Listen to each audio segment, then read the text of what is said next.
Welcome to the Expert Series, where we explore the issues shaping Canadian national security and defense. I'm Josh Malm, Director of Research and Analysis for the CDA Institute.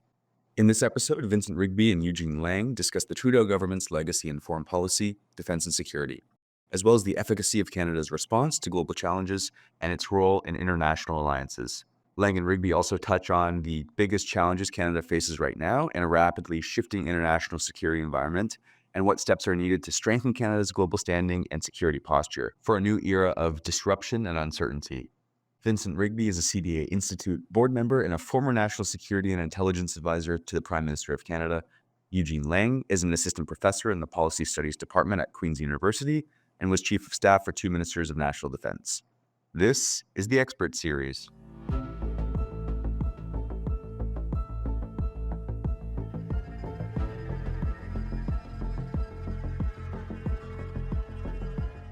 Thank you both for joining us today and offering your thought leadership and expertise.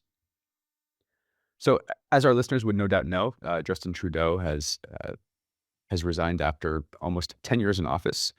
So with that said, as he is stepping down as Liberal leader, how would you both describe maybe the global security environment when Mr. Trudeau first took office in 2015?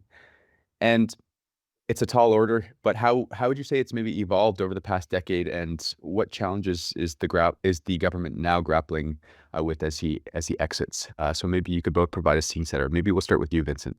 I mean, the world has evolved quite dramatically over the last 10 years. Trudeau came to power in 2015. And I think that we're still in a context where we didn't see the intense geostrategic rivalry that we do now. We're seeing perhaps some seeds being planted, but not to the extent that we see them sort of materialized over the last few years. I think the government came to power with a fair degree of optimism about how it could respond to the world, about reaching out to China, about dealing with the United States, other issues generally. But over the course, I think, of this period, the world has deteriorated significantly. And so we have seen a return to this geostrategic context where you do see a lot of great power rivalry, where you've seen China become more aggressive on the world stage, Russia, obviously, with its invasion of Ukraine. You've seen countries like Iran, North Korea, being a little bit more difficult on the world stage. So this is a world that has really changed quite significantly. And so I think when it comes to judging the Trudeau legacy, foreign policy, defense policy, national security, I think the key question is, has the government adapted to this environment? Has it evolved with this changing strategic environment? Has it responded to these threats that have emerged both internationally and domestically? And my take is that the government has been very, very slow in responding to these challenges. You can certainly point over the last 10 years to some specific moments where the government has made at least an attempt to catch up, where it has adjusted its game plan a little bit, where it has pursued some specific policies or initiatives. But I would say overall, the record is not a great one. It's really not. And you can look at this through any number of metrics, whether it's foreign policy, defense policy, broader national security, including domestic initiatives. You can look at development policy. I just find that we have really lacked a strategic vision for our role on the world stage. There's just a sense of just kind of muddling through.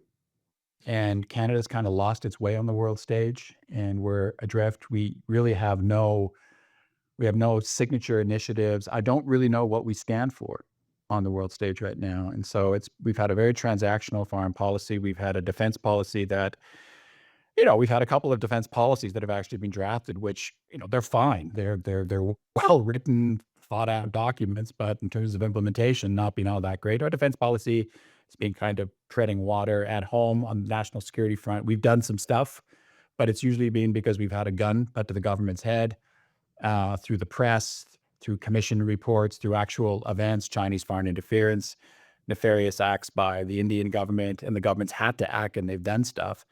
But my standard line is that it's far too piecemeal. It's far too reactive. There's always a sense of almost quasi panic and trying to catch up.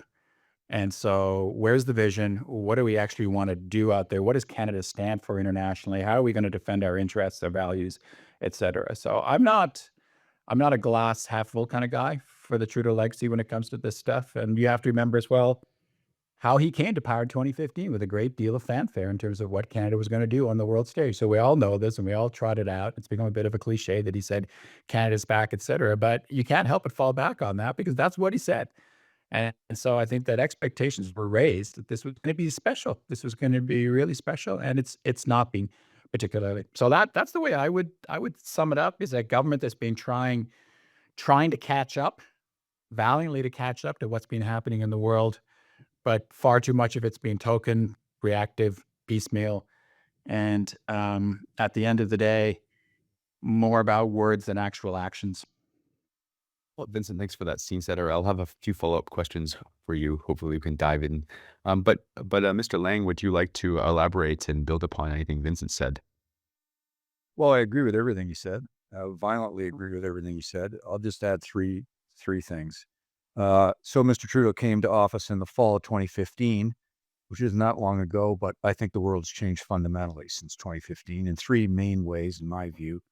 Back in 2015, you could still kind of hold hope out that what I would call economic multilateralism had a future.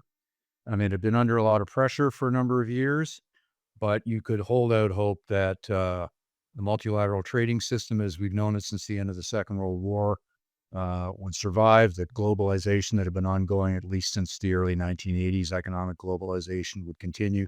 All of that's changed, in my view. Economic multilateralism is on the run. Globalization is in retreat compared to the path it had been on in the previous 3 decades. That was not the case, I think, or at least you could hold the view in 2015 that was not the case, even though there's some signs of it then. International conflicts, well, particularly driven by Russia, obviously, in Ukraine. I mean, we knew that this was an aggressive regime. It's gotten a lot more aggressive beyond, I think, what many of us thought was possible. You could hold the view in 2015, as the Trudeau government did coming into office, that although the Xi regime was different than predecessors over the previous 30 years, China was still in some respects benign, and we could have primarily an economic relationship with them and manage the other things okay, as we've done in the previous 30 years. That's all fundamentally changed now. None of that's true anymore. And in the US, in 2015, Barack Obama was still president. The United States was still more or less playing its sort of post-war traditional role in the world, warts and all. Today, it's a fundamentally isolationist United States, much more isolationist than it was 10 years ago, probably more isolationist than it's been since the 1930s. Canada had a very strong relationship with Washington. Back in 2015, Canada's relationship, as we speak today on the whatever it is, 26th, 27th of January with Washington, is at the lowest level I think we've ever seen, probably in a century, maybe in history, because of the Trump presidency, which is fundamentally isolationist, fundamentally protectionist, and that protectionism is aimed squarely at Canada among a handful of other countries. We're not ready for any of this, in my view. I agree with Vincent. The government of Canada has been very slow to respond to these changes in the environment that have been happening gradually and then suddenly over the last 10 years. We're not prepared on an economic level. We're highly dependent on the United States. We're not prepared on a national defense level. We've had 2 defense white papers, but our defense posture today is arguably weaker than it was 10 years ago. Our military is much smaller. Yes, there's some more funding going in, but we're nowhere near the levels that a respectable NATO ally is supposed to achieve. And we're constantly trying to find ways to excuse ourselves of that or make excuses for our failures on that front. And apart from the renegotiation of the NAFTA in 2017, which I would credit the Trudeau government with as their singular, major, perhaps historic foreign policy achievement, I can't think of a single other instance of anything they've done in 10 years that would be noticed, let alone commented favorably upon historically. And as we know, there's been a number of blunders, significant blunders over the years, which I'm prepared and happy to talk about. So it's a fairly it's a pretty poor record, in my view, in a dynamic period of time over the last 10 years where the government really wasn't responding to it the way it should have been. Well, Vincent, as you mentioned, well, thank you for that, Eugene. Vincent, as you mentioned, notoriously, when Trudeau was elected in 2015, he said, Canada's back. Um, you also mentioned that, as the years progressed, we kind of failed to live up to that idea that Canada would be back on the world stage. Eugene, you also kind of echoed this, but why has the government been so slow to respond to these immense global challenges we're now facing? Is it that the challenges themselves are just that complex and difficult, or is it maybe, and excuse my language if I'm a little too blunt here, is it maybe something to do with some incompetence or failure to plan adequately on behalf of the government? Maybe, Vincent, you'd like to take a stab at that, and then we can go to Eugene. Well, I don't think we should diminish the challenges that the government has had to face at home. It's had a lot of domestic issues that it's had to address. And I think that countries all over the world have been in a similar situation, whether it's been the economy, inflation in Canada, in particular over the last few years. It's been immigration, it's been housing. I mean, there have been any number of issues that the government's had to get its mind wrapped around. So it has a lot on its plate. It really does. But we also like to say, all governments in this country like to say that the primordial sort of the number one priority of any government coming into power is the defense of its people, of its territory, of its sovereignty. And so you have to balance these issues, right? You have to deal with these domestic priorities, but you also have to continue to have a strong military, an activist foreign policy, deal with the United States. You have to walk and chew gum at the same time. I think one of the problems with the most recent government is that it doesn't have a strong strategic bent when it comes to foreign policy or defense policy. I think it's very transactional. I think that because of its focus on the domestic side, it tends to tick the box internationally. It tends to tick the box on defense. I mean, I often refer to it as sort of the fire and forget syndrome. Make an announcement, do some stuff, show the Canadian public that you've done a little bit here, a little bit there. Again, I keep on coming back to this word piecemeal, but then move on and go back to, I think, where the government's true center of gravity is, which is more on the domestic side. And I have to say, I mean, a lot of governments down through the years, down through the decades in Canada have been like this. Defense, national security tends to ebb and flow. It takes a crisis to get Canada moving. But I've just found that with this government, the world has so clearly been going to hell in a handcart over the last 5 or 6 years that we've been very, very, very slow in responding. And if you benchmark Canada against other countries around the world, whether it's NATO allies, whether it's Five Eyes, whether it's G7, we have been particularly slow to respond. So Gene's mentioned the defense spending, but in other areas as well, we're not picking up our game, our defense industrial strategy, our preparations for possibly bad things happening on the world stage, regional wars. We're not ready. So it again, you can say, well, poor government, so much to do with in Canada. That's where its first priority should be. I often say it's not guns or butter, right? It's not one or the other. You've got a responsibility to protect your citizens. You've got a responsibility to inform your population about the threats that are out there, and the threats are really, really quite tangible now. And so to have that discussion with Canadians and say, listen, we've got all these domestic things that we have to do, but you know what? We've also got to do this other stuff. We have to do it as well. And let's educate you about what those threats are. And so you can understand why we're about to boost defense spending up to 2%. Not in 10 years, not in 15 years, but soon. This is how we're going to do it, tangibly, concretely, how we're going to do it.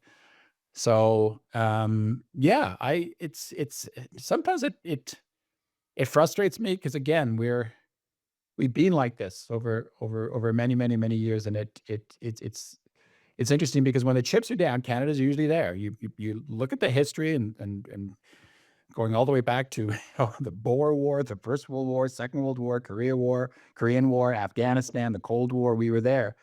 But you got to light a fire under us. But I just find it's worse than ever right now. It's just we're not in a good place. Thank you, Vincent. Eugene, would you like to respond to Vincent or elaborate on some of the ideas he's put forth? Well, again, I'm in violent agreement. Maybe I'll say a couple things that look at it in a slightly different way. Um, Canadian politics is incredibly domestically focused and has been my entire adult life, and I'm pretty old. Number one, we have a kind of an insular attitude in this country. There tends to be, there's this sort of conceit that we're the great globalists, cosmopolitan, and all the rest of it. Our politics has never really reflected that. So our politicians reflect that domestic reality. Um, the Trudeau government, in my view, never really had a feel for foreign defense or national security policy. It was never really in their political DNA. Uh, and it was never really a top or even a second tier priority for them. Now, here I want to make one distinction. I want to carve out the 3 years of the pandemic from this discussion because they really do need to be carved out and set aside in Canada and in all countries as 3 very anomalous years. So here we're talking pre-pandemic. They were in office for 4 years before the pandemic, and post-pandemic about another 3 years. These are the years I'm talking about. I do not fault the Canadian government for being domestically obsessed during the pandemic. I want to make that clear. But on the other side of it, on both sides of it, they've been very domestically focused. And I would go even further and to say, if you look at their policy record, they've been very focused on areas of provincial jurisdiction in terms of their spending in particular. And trade-offs have to be made. If you're going to spend a lot if you want to have a robust, as they say, or serious foreign policy, we know our instruments of foreign policy are under-resourced. We've known this for a generation. Our aid budget is under-resourced. Our military is under-resourced financially, and arguably even our diplomatic service is under-resourced. And to fix those things meaningfully costs a lot of money, not a little bit of money, a lot of money. And these things have been traded off over the years in favor of domestic spending. And I think we really saw this under the Trudeau government, in particular, in some social spending in areas of provincial jurisdiction, which costs enormous amounts of money and forces this trade-off unless you're going to run massive budget deficits. So I think that's been the reality. Now, the final thing I would say is usually, and Vincent's more the historian than me, he'll correct me if I got this right or wrong, but you often see if prime ministers are in power for a decade, as Mr. Trudeau is, they usually get more interested in foreign policy the longer they're around. And while they deviate a little bit from the domestic focus, they start thinking more about their international agenda or record or legacy. I think Mr. Trudeau is currently the dean of the G7. Certainly his father, at the end of his long tenure, had a big international effort. I think Mr. Mulroney was more focused internationally towards the end. This is typical. It hasn't been the case with Trudeau. He's remained really domestically focused. His governments have been very domestically focused, and the foreign agenda, in all of its manifestations, has suffered as a result, in my view. I would agree with what Gene says there. It'll be interesting because the prime minister's only got a couple of months to go, but here he is being forced now to deal with the United States. And so whether he likes it or not, he's got a major foreign policy item on his agenda. And so this is how he's going to end his time as prime minister and end his political career effectively, is dealing with this huge 800-pound gorilla in the room, which is Donald Trump and the United States. I'd also agree with Gene that you've got to set aside the pandemic. I was a national security advisor during that time. I had lots of ideas I wanted to push, but I was thinking this is probably not the time to be pushing grand strategies right now and national security strategies. We had a national security crisis in the form of the pandemic. And I have to say, a lot of people say that one of Trudeau's great legacies is going to be the way he managed the U.S. relationship under Trump. And I think he did. I mean, he salvaged that relationship so that they could pick up the pieces when Biden came to power. But the pandemic, I think the Trudeau government scores quite highly on the pandemic, including its international dimensions in terms of reaching out to allies and working with the United States on how to manage the border and stuff like that. They did very, very well. Those, to me, are the two legacy items for this government. But then when you move beyond that, unfortunately, I think it takes quite a dip. It really does. Yeah, I agree with that. There's been a naivete with this government too, in certain respects. Naive about China early on, that persisted for a long, long time. Naive about the United Nations. And I think just generally naive about the degree to which the world really wants a lot more Canada if we're not prepared to put the resources into it. A real conceit around that, a moralizing and sanctimonious tone internationally that really didn't align with reality in terms of how we were viewed. And I think that's another thing that's afflicted negatively this government and ultimately Canada's reputation internationally as they leave office. I would agree with that as well. And I think China does stand out in that regard, where I think most of our allies really turned the corner on China a number of years ago and realized that, okay, we actually can't work with these guys. They're not going to, we're not going to be able to have that kind of an economic relationship that we thought that we could have with them. A lot of countries started to realize that. I would say, mid-teens, 16, 17, I think this government was practically dragged to the bar screaming when it came to China. And I was part of some of those discussions. And it was tough. And even in the midst of the two Michaels, there was still the sense that we can somehow, if not make it work, at least not have to come out and identify China as an enemy, effectively, a hostile state actor that we've got to stand up to. So whether it's things like Huawei and 5G or other issues, it took them a long, long time. And I think that's frustrated a lot of allies. Like, where are you on China? And so they've come around now. But it's also very interesting where you're hearing that the Chinese are suggesting now that, hey, maybe we can work with you again, Canada. Maybe we can provide you with a bit of an outlet when it comes to trade and things like that, given the difficult relationship that you're having with the United States. I'll be very curious to see where this government or the next government goes with that. I'd like to think that we're in a place now where we know where we stand with China, but this has been very interesting. This little nugget recently that maybe, just maybe, we should be reaching back out to China. And boy, if we want to tick off the Americans, that's the way to do it. That'll put Trump right over the edge, probably. Well, great points. There's a lot I want to touch on here. We don't have a whole lot of time, but you definitely have both provided a lot of food for thought. One thing I'd like to touch on more is multilateralism and alliances. So you've mentioned China now. You've mentioned, of course, the 800-pound gorilla, the United States. Uh, after 9 or so years of Trudeau, what do our alliances? What is the health of our alliances? What do our allies think of us based on how we've responded or failed to respond to these global challenges?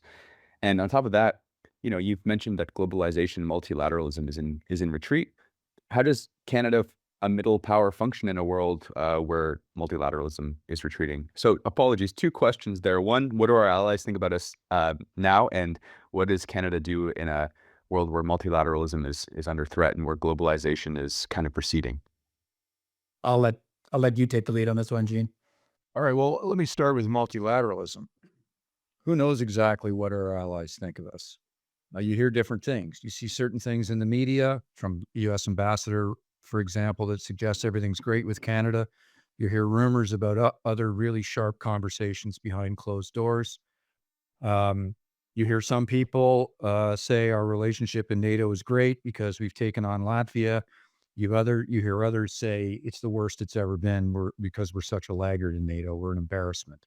By the way, we're 27th out of 31 NATO countries in defense spending as a percentage of GDP, the worst in the G7. That is an embarrassment in my view. So you hear different schools of thought. One proof point to me, though, is 2020 when Canada went after United Nations Security Council seat. The government went into that apparently very confident, thought they could win it, made a big cause celeb out of this in Canada, and came third behind Norway and Ireland. Absolute embarrassment in my view. Fundamentally overestimated how difficult it is these days to get on the Security Council and get the required votes in the General Assembly. Fundamentally overestimated the degree to which Canada is seen in a good light within all of the countries in the General Assembly, and failed for the second time, although the Harper attempt years before that, if I recall correctly, they withdrew before the final vote because they knew we were going to lose it.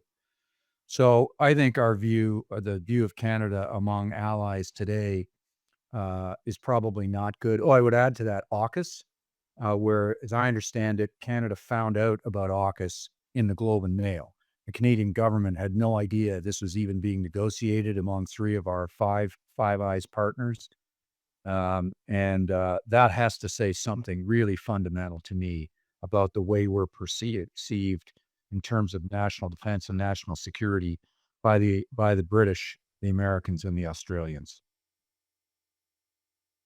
I would have to say that our international reputation is not sterling at the moment, and you've seen it in leaks. Washington Post had a famous leak a couple of years ago where we saw intelligence reports coming out of the U.S. basically saying that Canada was great at talking a good game, but when it came to actually doing things, was not doing all that well. Specifically cited the Arctic, but other areas as well.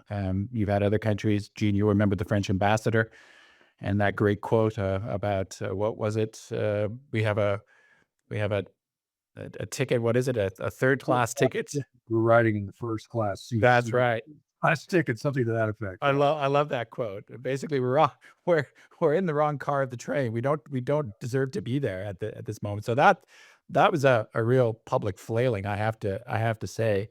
And just look at what has been happening in NATO, and as Gene said, our standing in terms of defense spending, the 2%, but Gene and I also often talk about the 20% spent on procurement as a percentage of our defense budget. And I think we're second last there, if I'm not mistaken. We're right in that bottom left quadrant, the quadrant of shame, it's often called. I mean, I can't help but feel that, allies are looking at that going, this is just not good. And I can tell you from my own experience, because I'm based in Ottawa, I still get invited to a lot of lunches and dinners around town, talking to ambassadors. And I get the question a lot from foreign countries, what's going on? What's happening? So it's not great. In terms of multilateralism, I mean, I think you can make an argument that traditionally Canada's foreign policy, its defense policy, security policy, is at its best when it's balancing its American interest with its broader multilateral interests. If we can do both, where countries are looking to Canada to actually be a way to get through to the United States, that we're playing a role in international institutions. You look at the Axworthy legacy and what he did on landmines and child soldiers and that sort of thing. But even on that front, we just don't, like I said before at the beginning, we don't have those signature initiatives anymore. I mean, granted, some of those signature initiatives kind of pissed off the Americans at times, including landmines. But we just, on both fronts, whether it's bilateral or multilateral, we just don't seem to be in the game the way we were in the past. So moving forward, I think we've got to keep that in mind. And, we can help the United States in some cases in some of these multilateral institutions, or at least, if not help them, we can fill some gaps. The Americans are pulling out of the World Health Organization. They're pulling out of this. They're pulling out of that. If we're not necessarily going to help the U.S., maybe that we can at least play a role and say, okay, we're going to step up our game. We're going to do a little bit more on this front or that front.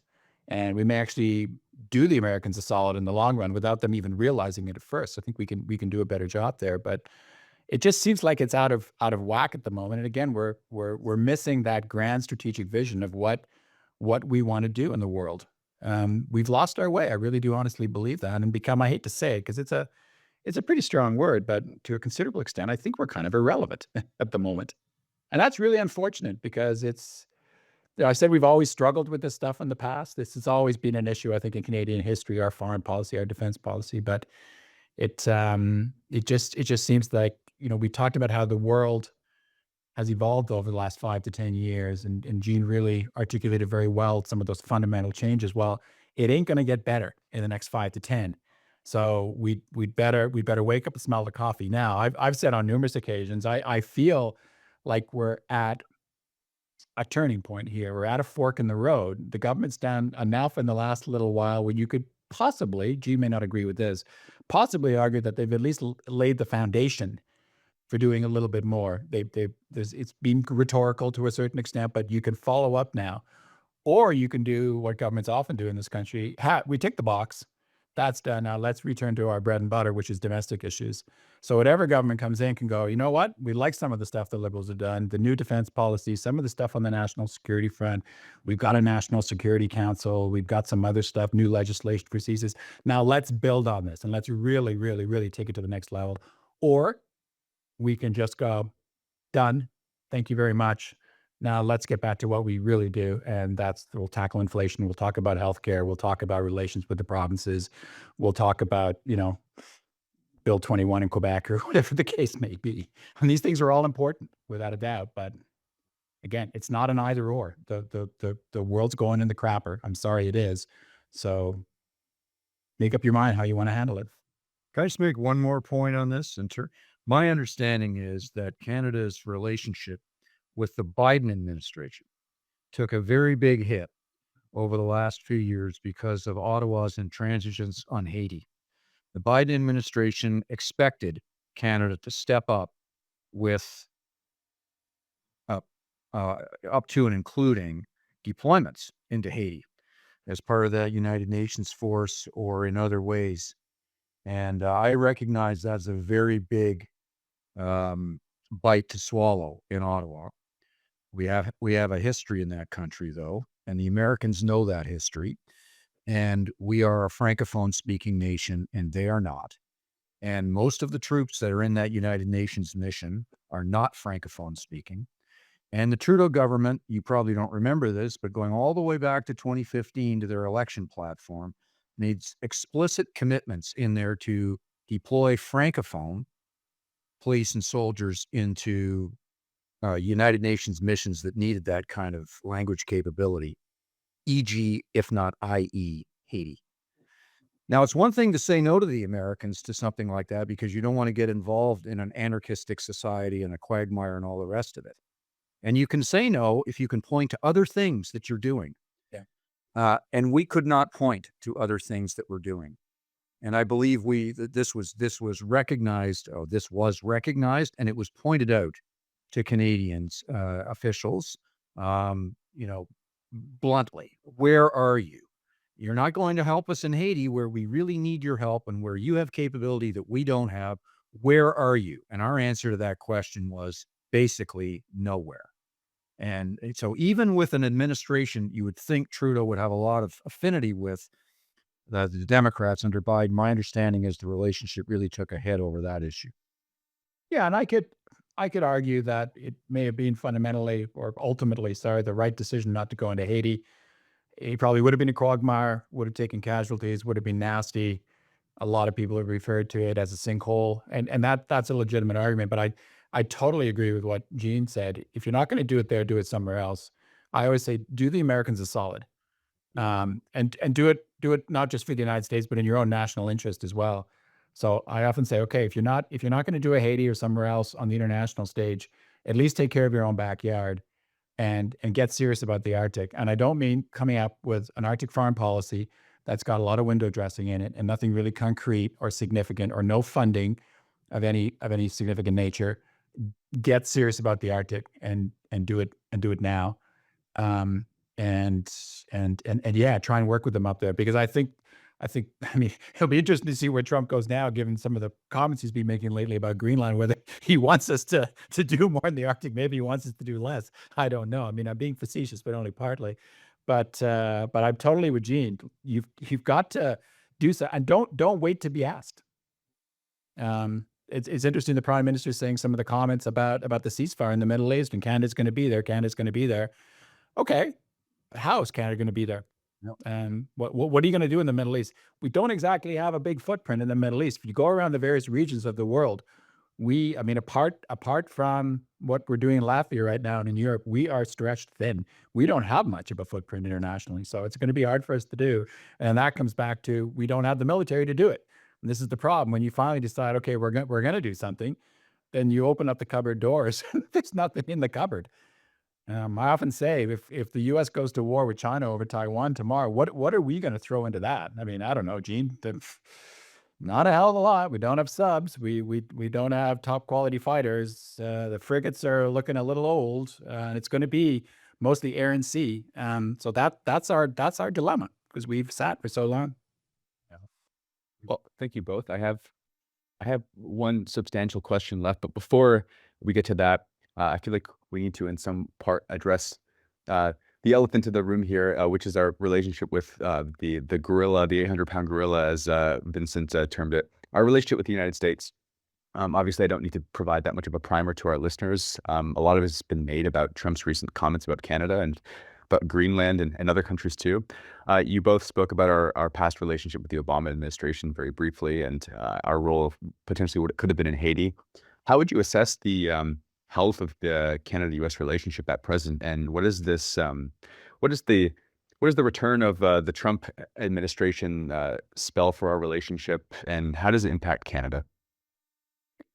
So I'll maybe just say a couple of words. I've been saying for a while that I thought Canada-U.S. relations were about to enter a turbulent period, regardless of who became president. So whether it be Harris or whether it be Trump, I think the Americans, looking at the state of the world, were going to come to Canada and other allies, for that matter, and say, "Okay, what have you done for us lately? And we need you to do more." Again, referred to the Washington Post leaks. The Americans have been quite public about this. You don't have to wait for leaks. Look at what Mike Johnson and others have said down in Washington. Like, you guys are a bunch of freeloaders. You're a bunch of laggards. Democrats and Republicans were saying this before Trump came in. So I think that this was going to become an issue with the U.S. relationship, and on the security side, it was going to become even more fraught than it is now. Obviously, Trump, he's Trump, right? I don't know what goes through his head. I don't know if there's method to his madness here. I suspect there is. And I've equated it to a SWAT team going into a building and they throw in a couple of stun grenades to sort of have everybody slightly discombobulated and bits of dust coming down. Everyone's trying to figure out where the hell they are. The tariffs, to me, is that's what it's about, and the 51st state. I think it's a wake up call. Like, you guys are you're gonna have to get serious. And by the way, Kuzma's coming, and we're gonna be loaded for bear. And these are the things we can fall back on if we don't get our way on Kuzma. So it's funny because we always like to use the usual bromides about, now this is the closest relationship of any in the world, longest undefended border, the defense relationship. We're like this. Don't take it for granted. Don't take it for granted. It's clear.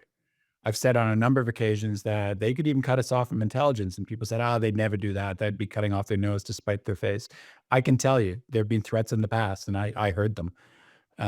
We will cut off your intelligence. So it's buckle up. Everyone's saying that publicly, but I've actually experienced it. Buckle up. It could get a lot worse. It's going to be a very, very rough ride for 4 years. And after he goes, I'm not sure it's necessarily going to, another about face and go back to Biden-like times. It's a different world. The mood is different south of the border. The mood's different here, for that matter. So it's a fraught relationship, and this guy's been in power for what, a week, and look where we are now. So yeah, bumpy ride ahead. Eugene, do you have anything to add on top of what Vincent said? Again, I agree with the thrust of all of it. I would say that if Canada has a brand in Washington, an official Washington today, it is as a freeloader. And that brand exists in the Republican Party, it exists in the Democratic Party, and it exists in the permanent civil service, or what Mr. Trump would call the deep state. And the reason for that is the evidence is clear. Over the last 10, 15, 20 years on national defense, we are a freeloader in North America and internationally, and the Americans expect a lot more. And we are trade dependent on them in a way that they are not trade dependent on us, and we better wake up to that reality. I guess we're gradually waking up to that. I'm going to say something controversial, as I want to do. Australia has more respect and is regarded in official Ottawa as a closer ally to the United States today than Canada is, notwithstanding our long-standing historical, cultural, geographic affinities. I almost fell off my chair 2 or 3 years ago when the AUKUS agreement was signed. I was watching President Biden on live television, and he said, quote, "The United States has no closer ally than Australia." That should have been a wake-up call in Ottawa right away, that something is going on in terms of Canada's standing in Washington. So I think, we've got a lot of repair to do. Trump is totally unpredictable. He's basically insane. We don't know what he's going to do. Well, we don't. We don't know what he's going to do. He's erratic, but you have to take it seriously. He has a team behind him that are serious people, even if they may have views that we think are rather warped. But there's a team there behind him. He's not a one-man band. And these tariffs could be extremely punitive. Canada is going to pay a heavy price one way or the other, in my view, either in terms of tariffs or concessions to remove the tariffs, or a combination of both, I suspect. And the freeloading and the free ride is gradually going to come to an end. And the Canadian public's got to get their head around this, and Ottawa's got to get their head around this. I think this is just the world we're in with Trump. And I tend to agree with Vincent. I mean, had it been a Democratic administration, the rhetoric would have been much different. Don't get me wrong. The demands would have been different too. The protectionism wouldn't have been there. But I think behind the scenes, we would have got a pretty tough message on we're not pulling our weight, and we need to start pulling our weight in North America and beyond. Yeah, and it is interesting. I think you hit the nail on the head. What Trump says is incredibly erratic, over the top, flamboyant, but you can't not take it seriously. You have to. He's the president of the United States, so you've got to respond. But the one piece of advice I'd give any incoming government is do what you say you're going to do, and stop falling back on the silly rhetoric that we punch above our weight, or 2% is a silly metric. It's not a silly metric. We agreed to it, and we don't punch above our weight. We don't do that anymore. So say what you're going to do. I mean, I've had mixed views. I don't know how you feel, Gene, about the 1.3 billion on the border. I mean, on the one hand, it's like throwing a pebble in the ocean, right? Because again, we've left it too late. But on the other hand, they did some stuff. The problem with that one is it's not about the border. I don't think Trump really gives a rat's you know what about what we do on the border. Fentanyl, immigrants. He's got much bigger fish to fry. That was just something he threw out there to get, again. It's his stun grenade, right? It's his stun grenade. But on some level, and again, I have mixed views. I was kind of impressed that they turned around and, okay, yeah, 2 black helicopters isn't going to patrol 9,000 kilometers of border. But, some people were saying, oh, we're overreacting. You got to do something. I think sitting on your hands is even worse. So we'll So see. again, speaks to your earlier point. There's no game plan here. There's no strategy. It's reacting to what he says on Twitter. And, who knows what that money's actually going to be spent on or when it's going to be spent. It was announced. That's what happened. We got an announcement. This isn't an announcement government. And it's at the very end of its line. We need a serious government with a game plan that's flexible enough to adjust, but is serious and can get the basic respect that Canada used to have, I think, to a large degree in official Washington. We may never get Trump's respect, but in those behind him and in the Congress, I think Vincent makes a very good point. I don't think we're respected in the Congress anymore the way we once were. Sure, on the border states, we probably have some senators and some congressmen that have an affinity with Canada, but that's not good enough. And I'm not suggesting pandering to Trump, by the way. I'm not suggesting that. I don't know what the game plan should be, but we need one. Right now, what we've got up here is disunity, and he sees it. The premiers are not united. The Canadian government has not pulled the team together to deal with this real threat that's coming down either on February 1st or April 1st or whenever something's coming. And they can exploit this. I mean, they don't need to divide and conquer. They can just conquer. They look up here. He looks up here and he sees we're divided. That, by the way, is a huge failure of leadership in the federal government, in my view. And it's partly due to where they're at in the cycle. We have a lame duck prime minister who no longer has any legitimacy or moral authority, I guess, to lead. But that's all self-inflicted. That was not inflicted on us by Trump. That's self-inflicted more in Ottawa. But again, Josh, I know you want to finish up, but you finished with the Canada-U.S. relationship, and that's fine. But the Canada-U.S. relationship and the situation it's in right now is reflective of the broader malaise in terms of the approach to foreign policy and national security, defense policy, whatever. And so here we go again. You know what we could really do with right now? A national security strategy. Well, that thing's dead in the water now. I don't know about Eugene. I don't know what you're hearing, but I can't imagine that's going to come out now. And the new leader's going to be saddled with that. I don't think the new leader would be particularly happy to go, by the way, you got a new national security strategy. So that thing has probably died. And that would have been helpful. Now, yeah, again, it's just another piece of paper and there's no money attached to it. It'll be seen as a box ticking exercise. And that's what it would be now. But it would have been nice if we got our act together and got that strategy out on the street, because the US would have said, hey, you glad to see at least you're thinking about this stuff. You're thinking about it. That's a step in the right direction. But I'll be shocked if we get that out now. I hope we do, I think. But if we do, let's make sure we do it right.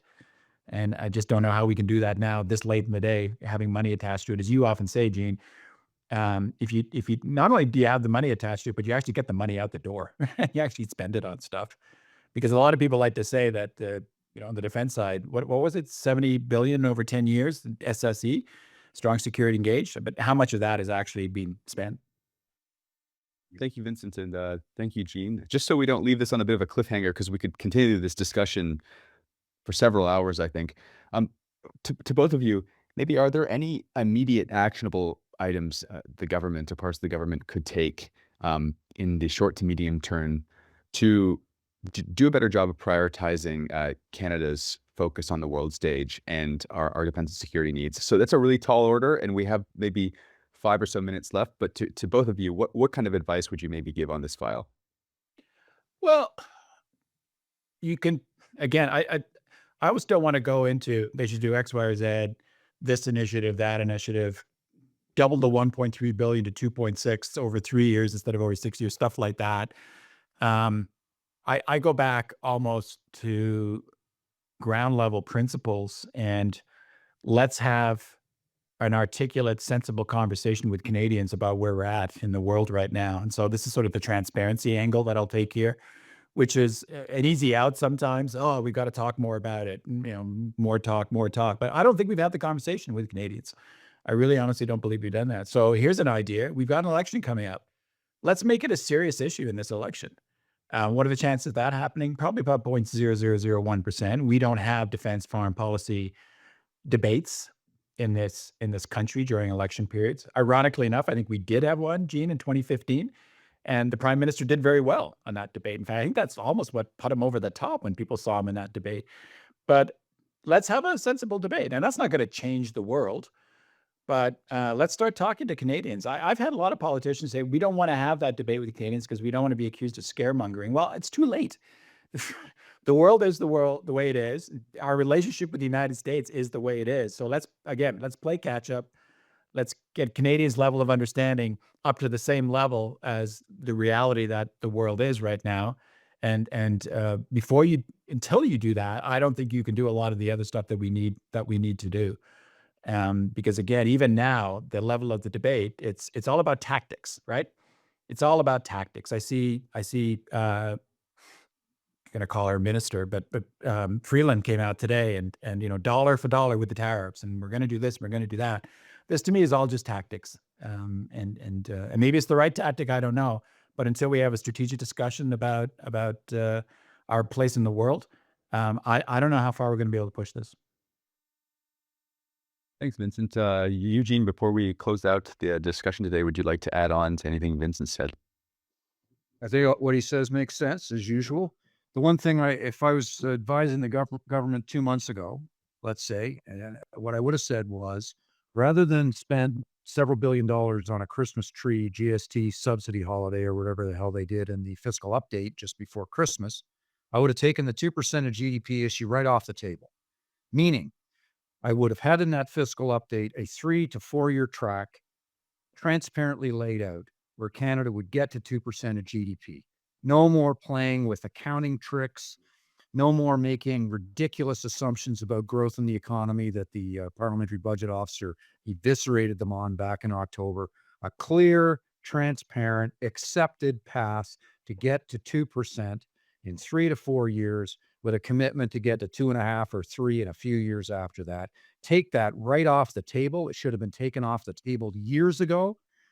That's one thing they should have done. And it's the first thing the new government should do in its budget, which I assume actually, who knows when the next budget would be. Depends when the election is. But it should be taken right off the table. I totally agree with that. Well, Eugene and Vincent, thank you both for your thought leadership. Thank you for everything you've done, both for our national security and for educating Canadians on national security as well. And I hope we can do this again sometime. Thanks for tuning in. If you enjoyed today's episode, don't forget to subscribe to our newsletter and be sure to follow us on your favorite podcast platform so you never miss an update. We'd love to hear your thoughts, so feel free to leave a review, send us an email at josh@cdainstitute.ca, or reach out to us on social media. Your feedback helps us bring you content that's relevant and engaging. For more in-depth analysis and updates on national security and defense, be sure to visit our website at www.cdainstitute.ca, where you can find articles, reports, and more. Thanks for listening, and a big thank you to our guests once again, Vincent Rigby and Eugene Lang. We hope you enjoyed this episode. Stay tuned for more.